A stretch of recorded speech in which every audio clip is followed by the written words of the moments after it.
अकबर आजम ने बोल दिया कि इसके सर को हाथी से कुचल दो तो हाथी के पैरों की तरह को, ऐसा नहीं होता। There is a system in place. आपको अगर इंडिया के साथ ट्रेड करनी है, what is the system that you put in place. अब इंडिया अगर ट्रेड होगी और इंडिया अगर एमएफएन देता है तो इंडिया एमएफएन मांगेगा। इस बार जो ट्रेड होगी उसके कुछ नए रूल्स एंड रेगुलेशन होंगे और उसमें फिर इंडिया बात करेगा। मुझे ऐसा लगता है, मुझे इसके बारे में नॉलेज नहीं है, बट इतना मुझे जरूर पता है जो मैंने बात करी है लोगों से यहाँ पे, people in power, people in authority, India is in no hurry. मतलब हमें कोई जल्दी नहीं है कि हमें कल करनी है, परसों करनी है, 4-5 साल वेट कर सकते, कोई दिक्कत नहीं, जब होगी तब होगी। एक्सपोर्ट तो अपने चल ही रहे हैं। एक आखिरी सवाल आपसे करूंगी कि जी जी जी। क्या अमेरिका से आप करीब हो गए अब? भारत ये की जो पॉलिसी है, अब अमेरिका से आप करीब नजर आते हैं, अमेरिका आपसे करीब हो गया है? कोई इस तरह की आपने अब अपनी पॉलिसीज बनाई हैं? क्योंकि नजर ऐसा आ रहा, पिछले चंद सालों में अगर हम देखें तो ऐसा नजर आ रहा है कि जहां पाकिस्तान दूर हुआ है तो भारत करीब होता हुआ नजर आया। आलिया जी, हम लोग we are loyal firstly to ourselves. हमारी पहली वफादारी, कई पाकिस्तानियों ने मुझसे पूछा कि यार आप किसके साथ हैं, इंडिया चाइना के साथ भी ट्रेड कर रहा है, ये ऐसा क्यों है? मैं आपको बताऊं, इससे भी तेल ले रहा है, उससे भी मिसाइल खरीद रहा है, अमेरिका के साथ भी है, क्योंकि हमारी लॉयल्टी भारत के साथ है। भारत को जहां फायदा होगा, डॉक्टर जयशंकर वो काम करेंगे, मोदी जी वो काम करेंगे। अमेरिका के साथ जो हम लेते हैं अमेरिका से, अमेरिका को पूरे पैसे दे के वो चीज लेते हैं, तो अमेरिका आंख नहीं दिखा सकता। अमेरिका ये नहीं कह सकता कि तुम ये करो, नहीं, हम वही करेंगे जो हमें ठीक लगता है। अमेरिका को बहुत बुरा लगा कि रूस से तेल, और हमें रूस से तेल लेने की जरूरत थी नहीं। वैसे मैं एक बात बताता हूं आपको, साफ सीधी बात है, लेट्स बी ऑनेस्ट, हमारा तेल आ रहा है सऊदी से, हमारा तेल आ रहा है अरब कंट्रीज से, हमें क्या जरूरत है? लेकिन जब ईरान के ऊपर सैंक्शंस लगे थे, इंडिया ने ईरान से भी तेल लिया था। रशिया के ऊपर सैंक्शंस लगे, इंडिया ने रशिया के ऊपर। मुझे लगता है ये भी एक मैसेजिंग है कि हमारी फॉरेन पॉलिसी इंडिपेंडेंट है। इन्होंने बोला हम आपके ऊपर कैट्सा लगा देंगे, हम आपके ऊपर सैंक्शंस लगा देंगे इंडिया के ऊपर। अमेरिका से बड़ा तूफान चला, ये कर देंगे अगर आपने मिसाइल ली, ले ली हमने, और जब हमें दोबारा लेनी होगी दोबारा ले लेंगे। देखिए बात, nobody can dictate to India. अगर किसी भी मुल्क को यह लगता है कि हम हिंदुस्तान को यह बोलेंगे कि तुम ये करो, वो नहीं होने वाला।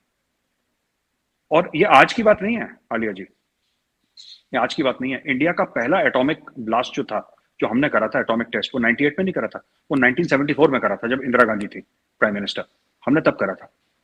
उस समय इंडिया में लोग भूख से मरते थे, यहाँ पे फैमिन्स होते थे, यहाँ पे भूखमरी से लोग मरते थे। गरीबी आज भी है, लेकिन पहले से बहुत बहुत कम है। पहले तो बहुत ज्यादा होती थी। हमारे पास कुछ पैसे नहीं थे, हमारा फॉरेन रिजर्व बहुत ही लो था। हमने तब नहीं सुनी किसी की, हम तब भी अपने मन की करते थे, हम आज भी अपने मन की करते हैं। ठीक, आखिरी सवाल मैंने कहा, लेकिन एक और आखिरी सवाल जो कि सबसे जी अहम। बिल्कुल, जी बिल्कुल, प्लीज, जी बिल्कुल, जी बिल्कुल। आप कहते हैं कि पाकिस्तान जो है वो दहशतगर्दी की कार्रवाइयां होती हैं पाकिस्तान की तरफ से, आपका ये इल्जाम होता है, लेकिन हम ये देखते हैं कि मिसाइल पाकिस्तान पे आके गिरता है। अब पूरी दुनिया में अगर हम ये बात कर लें, जो कि यहाँ पे भी कोई ऐसा नहीं समझता, लेकिन बड़ी अच्छी बात है कि उसका जवाब जो है एक मेच्योरिटी से दिया गया, कि आप किसी से भी पूछे तो वो कहेंगे अच्छा गलती से ऐसा हुआ है। फिर उसके ऊपर अगर फर्ज कीजिए आप, अगर हो सकता है, मुझे लगता है कि आप ये कहेंगे जवाब में कि देखिए चंद कंट्रीज में ऐसा कुछ है मिसालें कि ऐसा चल गया गलती से, लेकिन पाकिस्तान और भारत के बीच ये जो आपकी तरफ से मिसाइल आया, ऐसा लगता नहीं कि ये गलती से चला। इसके ऊपर आप क्या कहेंगे? नहीं, मैंने तो ऑन रिकॉर्ड बोला है गलती से नहीं चला। मैंने रिकॉर्ड, ये ब्रह्मोस मिसाइल है, ये गलती से नहीं चली। मुझे ऐसा लगता है कि जानबूझ के चलाई गई है, और मैं रिकॉर्ड पे पाकिस्तानी यूट्यूब चैनल्स पे बोल चुका हूँ कि जानबूझ के चलाई गई है मिसाइल, कोई गलती वलती से नहीं चली। मुझे नहीं लगता गलती से चली है। और मुझे पूछा भी था एक ने, पाकिस्तानी जर्नलिस्ट ने, कि अगली बार ऐसा होगा कि हम ये मान के चलेंगे कि कि ये मिसाइल में न्यूक्लियर वेपन्स हैं, और हम भी, क्योंकि हमारे पास हर जगह पेट्रियट मिसाइल्स नहीं है आपकी मिसाइल को रोकने के लिए, पाकिस्तान के पास इतना एयर डिफेंस सिस्टम नहीं है कि आपकी मिसाइल रोके, तो हम ये मान के चलेंगे कि ये एक एटॉमिक वेपन है जो आप लोगों ने हमारे ऊपर छोड़ा, और हम उसका जवाब फिर एटॉमिक हथियार से देंगे। उस समय शो में मैं बात नहीं कर पाया, पर क्योंकि सेम क्वेश्चन आपने पूछा तो मैं बता दूं, ये पाकिस्तान कई सालों से ये बात कह रहा है कि हम ये बम मार देंगे, ये कर देंगे, ये कर देंगे। तो इंडिया में अब ये फर्म बिलीफ है डिफेंस मिनिस्ट्री में, मिनिस्ट्री ऑफ एक्सटर्नल अफेयर्स में, army, navy, air force, everybody is on the same platform कि सब कहने सुनने की बात है, पाकिस्तान नहीं करने वाला कभी कुछ। ये सिर्फ कहने की बात है कि हम एटमी रियासत है, हम ये कर देंगे, हम ये कर देंगे, कुछ नहीं। 1999 में आपको पता ही होगा कि मैम कारगिल की लड़ाई हुई थी, है ना? उस समय पाकिस्तान भी एटमी स्टेट था, इंडिया भी एटमिक स्टेट था। क्या हुआ? जंग हो गई। किसी ने चलाया न्यूक्लियर वेपन? नहीं चलाया किसी ने, कुछ नहीं हुआ, कुछ नहीं होगा। ये सब पाकिस्तान की तरफ से ना कहने की बातें हैं। हम ये कर देंगे, वो शेख रशीद कर रहे हैं, हम ऐसा करेंगे, बिरला मंदिर की घंटियां बजना बंद हो जाएंगी। ये सब कहने की बातें हैं, लोगों को खुश करने की। कोई एटॉमिक वेपन नहीं चलने वाला।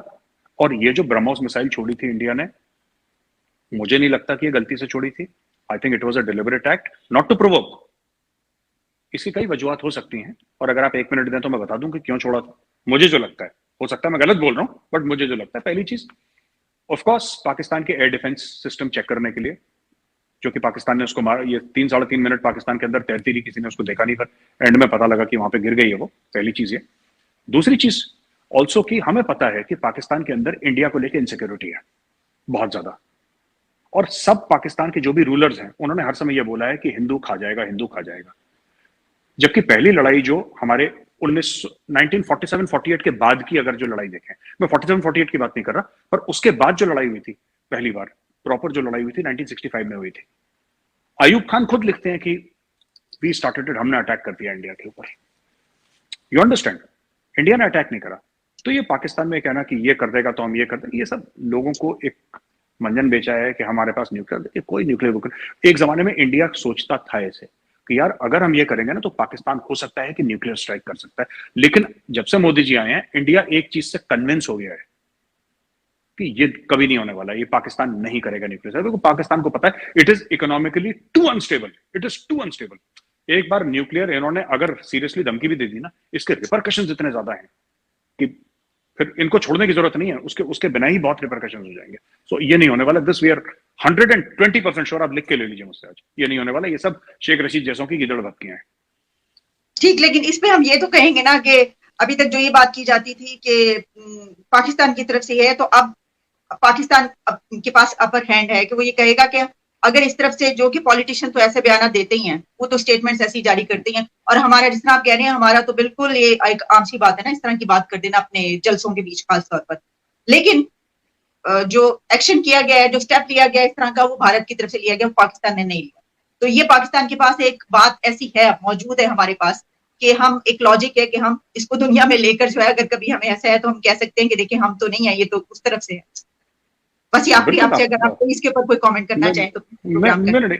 आलिया जी बिल्कुल। देखिए हमारी सबमरीन भी आई थी बीच में पाकिस्तानी वाटर्स के पास, ये भी आया है, 1-2 और भी केसेस हुए। तो ऐसी बिल्कुल आप देखिए, बात ये है ना कि आपके रूलर्स ने सबसे, जो कहते हैं ना कि लोग खिदमत करते हैं मुल्क की, इन्होंने खिदमत नहीं करी। इन्होंने क्या करा कि इन्होंने पाकिस्तान का जो एक क्रेडिबिलिटी है, इन्होंने इतनी बर्बाद कर दी, ठीक है, कि मैं बता रहा हूं, चाहे वो जरदारी हो, चाहे वो शरीफ फैमिली का हो, चाहे वो इमरान खान हो, अगर ये इतना भी कह देना कि बारिश हो रही है, कमरे में सब लोग बैठे हैं यूनाइटेड नेशंस में, और कोई ये कह दे पाकिस्तान का प्राइम मिनिस्टर की बारिश हो रही है, तो एक बंदा जरूर जाके बाहर चेक करेगा, अरे सच बोल रहा है झूठ बोल रहा है। इन्होंने इतना ज्यादा मंजन भेज दिया है ना इसका, और इंडिया नोज दिस। मैं बार बार कह रहा हूं कि ये जो जनरल बाजवा पे विश्वास हुआ है, जो भरोसा हुआ है, क्यों हुआ है? क्योंकि 3 साल से जनरल बाजवा को स्टडी करा है, उनकी बॉडी लैंग्वेज स्टडी करी है, पानी का ग्लास टेबल पे कहां रखा था ये स्टडी करा है, उनके शोल्डर्स कैसे थे ये स्टडी करा है, उनकी आंख देख के बात कर रहे थे, नहीं देख के बात कर रहे थे, पूरा यहाँ पे विस्तार से डिटेल्ड जनरल बाजवा के ऊपर स्टडी हुई है। और स्टडी के बाद ये कॉन्फिडेंस आया कि ये आदमी झूठा नहीं है, ये आदमी सच्चा है। हमारा दुश्मन है, दुश्मन फौज का सरबराह है, लेकिन अपने फर्ज के लिए ईमानदार है।